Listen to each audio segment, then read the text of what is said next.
ఈ సినిమాలో నరేంద్ర మోదీని ఒక హీరోలా చూపించారట. ఈద్ పండుగ టైంలో ఇలాంటి సినిమా ఎందుకు రిలీజ్ చేశారు? ఇది శాంతికి భంగం కలిగిస్తుంది. ఇదొక ప్రచార చిత్రం. ఎన్నికలను దృష్టిలో పెట్టుకుని రిలీజ్ చేశారు. మన దేశంలో పాకిస్తాన్ కంటే ఎక్కువ మంది ముస్లింలు ఉన్నారు. వాళ్ళందరూ దేశభక్తులు కాదా?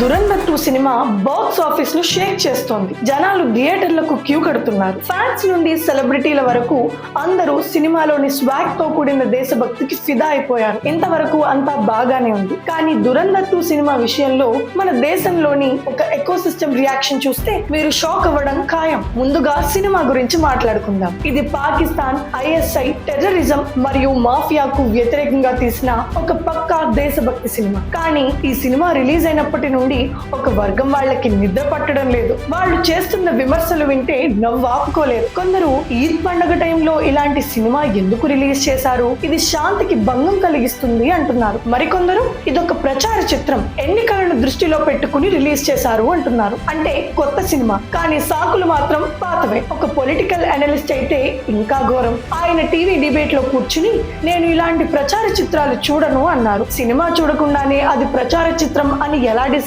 చేశారని అడిగితే నేను రివ్యూలు చూశాను, నాకు సినిమా గురించి అంతా తెలుసు అని సమాధానం ఇచ్చారు. First of all I don't watch the propaganda film and one of that and it is बिना देखे कैसे पता? film has been made. How do you know without watching it? Particular community. He's commenting without watching the film.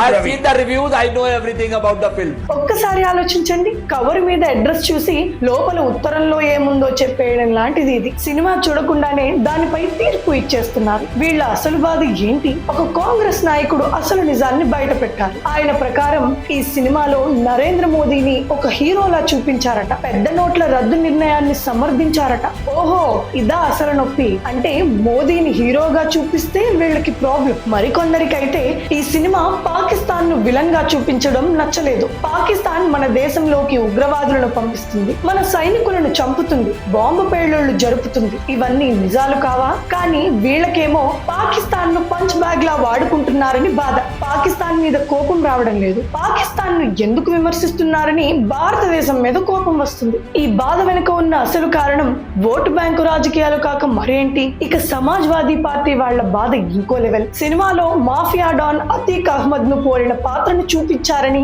వాళ్ళకి కోపం. ఒక gangster ను, ఒక criminal ను సినిమాలో చూపిస్తే వీళ్ళకి ఎందుకు అంతలా కాలుతోంది? ఈ మొత్తం ఎకోసిస్టమ్ బాధని ఏంటో తెలుసా?